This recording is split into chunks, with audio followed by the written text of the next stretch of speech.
Bonjour à tous et bienvenue pour une nouvelle vidéo.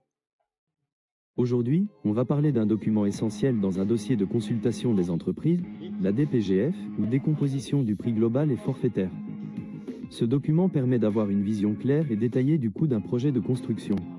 On va voir à quoi il sert, comment il est structuré et pourquoi il est indispensable pour les entreprises du bâtiment. 1. Qu'est-ce qu'une DPGF? Définition. La DPGF est un document qui détaille l'ensemble des prestations nécessaires à la réalisation d'un projet, avec leurs coûts associés. Différence avec le BPU, contrairement au bordereau des prix unitaires BPU, qui liste les prix à l'unité de chaque prestation, la DPGF donne une vision forfaitaire et globale des coûts. Exemple concret, prenons un projet de construction d'une maison individuelle. Si la DPGF inclut une prestation de peinture intérieure, elle indiquera directement le coût total pour l'ensemble des pièces à peindre, sans détailler chaque pot de peinture ou le coût horaire du peintre. 2. Structure d'une DPGF. Organisation du document.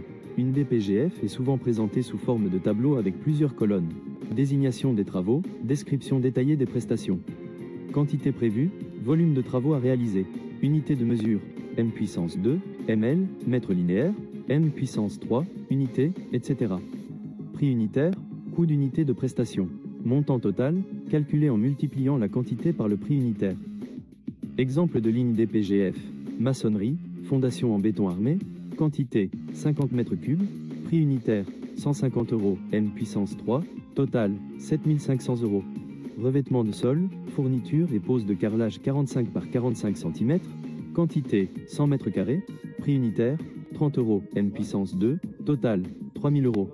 Électricité, installation de 20 prises électriques, prix unitaire 50 €, prise, total 1000 €.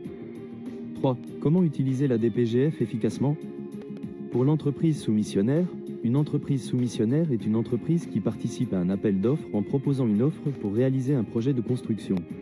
Elle doit analyser chaque poste pour bien évaluer le coût total. Vérifier que les quantités estimées sont cohérentes avec la réalité du projet. Faire des propositions de variantes si nécessaire. Exemple.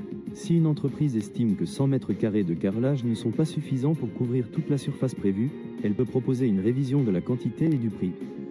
Pour le maître d'ouvrage et le maître d'œuvre, la DPGF permet de contrôler les offres et d'éviter les écarts de prix injustifiés. Elle facilite la sélection de l'offre la plus avantageuse économiquement. Elle sert de base pour le suivi financier du chantier.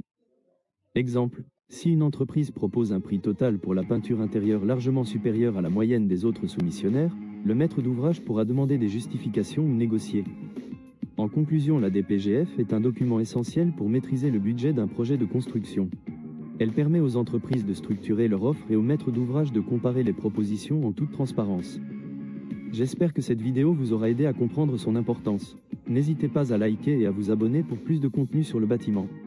Merci pour votre écoute et à bientôt pour de nouvelles vidéos.